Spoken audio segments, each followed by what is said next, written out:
जय श्री राधे कृष्ण। आइए आज सुनते हैं रथ सप्तमी व्रत की कथा। इसे अचला सप्तमी, सूर्य रथ सप्तमी, आरोग्य सप्तमी आदि नामों से जाना जाता है। यह व्रत हर वर्ष माघ माह के शुक्ल पक्ष की सप्तमी तिथि के दिन मनाया जाता है। इस दिन को सूर्य जयंती के रूप में मनाया जाता है। पौराणिक ग्रंथों के अनुसार भगवान सूर्य ने इसी दिन सारे जगत को अपने प्रकाश से अलौकित किया था, इसलिए इस सप्तमी को सूर्य जयंती के रूप में मनाया जाता है। शास्त्रों के अनुसार भगवान सूर्य देव को आरोग्यदायक माना गया है और रोग मुक्ति के लिए भगवान सूर्य की आराधना को उपाय के रूप में बताया गया है। माघ मास के शुक्ल पक्ष की सप्तमी से संबंधित अनेक सारी कथाएं हैं। इस दिन विशेष प्रकार से भगवान सूर्य देव का पूजन करना चाहिए। भगवान सूर्य देव पृथ्वी पे साक्षात देवता रूप में माने जाते हैं। इनसे सभी जीव जंतु वनस्पति आदि भगवान सूर्य देव से ऊर्जा प्राप्त करते हैं। भगवान सूर्य देव का इस दिन भर व्रत और उपवास रहते हुए इस दिन व्रत को करना चाहिए। भगवान सूर्य देव को अर्घ्य प्रदान करना चाहिए, धूप दीप दिखाना चाहिए, भगवान सूर्य देव का पूजन करना चाहिए। इससे पुण्य फलों की प्राप्ति होती है। भगवान सूर्य देव को इस दिन जल में लाल चंदन और लाल पुष्प डालकर अर्घ्य प्रदान करना चाहिए। अर्घ्य देते समय आप इस मंत्रों का उच्चारण करें तो लाभकारी होगा। मंत्र ओम एहि सूर्य सहस्त्रांशो तेजुरासे जगतपते अनुकंपमान भक्त्या ग्रहणा अर्घ्य दिवाकर। इन मंत्रों के द्वारा भगवान सूर्य देव को अर्घ्य प्रदान करें या श्री दिवाकराय नमः, श्री भास्कराय नमः, इन मंत्रों का उच्चारण करते हुए भगवान सूर्य देव को अर्घ्य प्रदान करना चाहिए। स्त्रियां ओम का उच्चारण ना करें, स्त्रियां ओम की जगह श्री का प्रयोग करें। इस दिन बिना नमक वाला भोजन ग्रहण करना चाहिए। अगर आप उपवास न रह पाए तो आप फलाहार करके फिर इस व्रत को कर सकते हैं। जरूरी नहीं है कि उपवास ही रहे, जहाँ तक आपकी क्षमता हो उसके अनुसार आप इस दिन व्रत को करें और इस दिन बिना नमक वाला भोजन ही ग्रहण करना चाहिए। इससे पुण्य फलों की प्राप्ति होती है। इस दिन शुद्ध और सात्विक आहार ग्रहण करना चाहिए। भगवान सूर्य देव का पूजन करना चाहिए।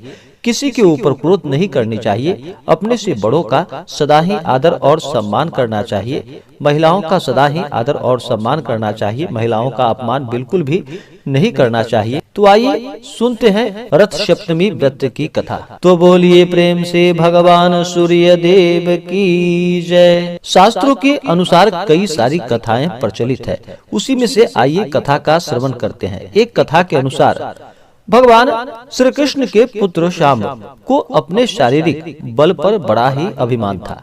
एक बार दुर्वासा ऋषि भगवान श्री कृष्ण से मिलने आए। वे बहुत अधिक दिनों तक तप करके आए थे और इस कारण उनका शरीर बहुत दुर्बल हो चुका था।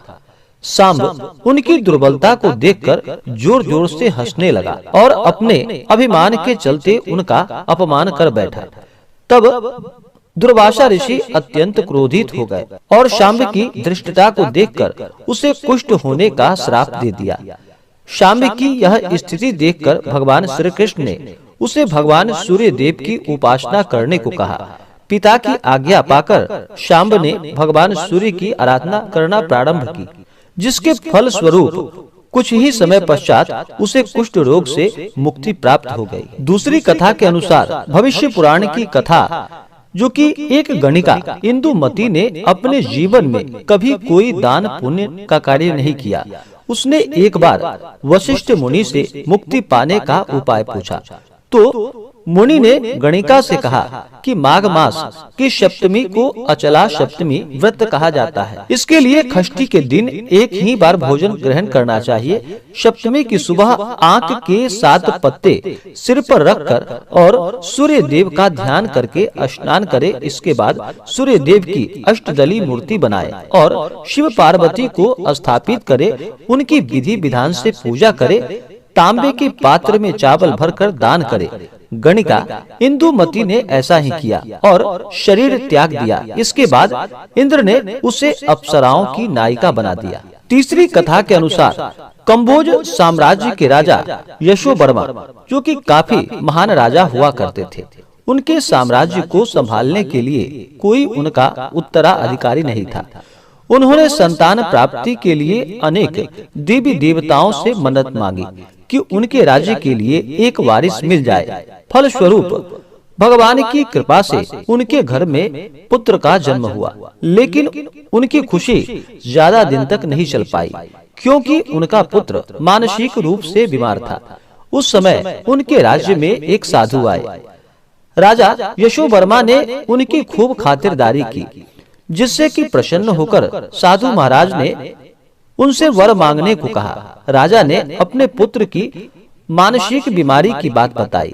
इस पर साधु ने कहा कि यह तुम्हारे पिछले जन्म के कर्मों का फल है, जिसके कारण तुम्हारे पुत्र की यह हालत हुई है। साधु ने इससे उबरने के लिए राजा को सूर्य रथ सप्तमी का व्रत सच्ची श्रद्धा और पूरी निष्ठा के साथ करने को कहा। राजा ने वैसा ही किया। परिणाम स्वरूप राजा का पुत्र धीरे धीरे मानसिक लाभ प्राप्त करने लगा और पूरी तरह से ठीक हो गया। इसके बाद राजा के इस उत्तराधिकारी पुत्र ने राज्य पर शासन किया और कृति यश प्राप्त किया। इसी प्रकार से जो भी भक्त सच्ची श्रद्धा के साथ नियम और निष्ठा के साथ माघ मास शुक्ल पक्ष सप्तमी तिथि के दिन भगवान सूर्य देव की आराधना करते हैं, पूजा करते हैं, सूर्य रथ सप्तमी का व्रत करते हैं, अचला सप्तमी का व्रत करते हैं, उनके सभी दुख और कष्ट दूर हो जाते हैं, शारीरिक सुख की प्राप्ति होती है तथा सभी प्रकार के सुख और समृद्धि की प्राप्ति होती है। किसी भी प्रकार के व्रत या पूजन में नियमों का पालन करना चाहिए। किसी भी प्रकार के व्रत में शुद्ध और सात्विकता का पालन करना चाहिए, ब्रह्मचर्य का पालन करना चाहिए, किसी के ऊपर बिल्कुल भी क्रोध नहीं करना चाहिए, सदा ही धर्म का आचरण करना चाहिए और प्रभु पे विश्वास रखते हुए व्रत को करना चाहिए। अगर मन में विश्वास न हो, अश्रद्धा मन में नहीं रखनी चाहिए। अगर मन में व्रत पूजन के लिए अश्रद्धा हो तो उस व्रत को नहीं करना चाहिए, वह व्रत सफल नहीं हो पाता है। जब आपके मन में विश्वास हो, श्रद्धा हो, तभी उस व्रत को पूरे निष्ठा के साथ करें।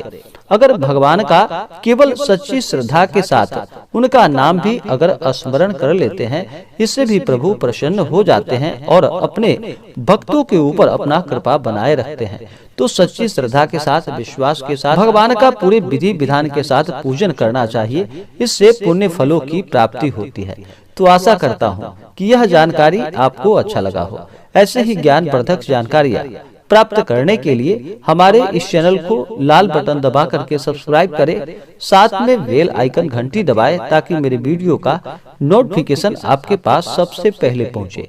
वीडियो को लाइक और अपने मित्रों तथा दोस्तों के साथ शेयर करें। सुखी रहें और स्वस्थ रहें। जय श्री राधे कृष्ण। धन्यवाद।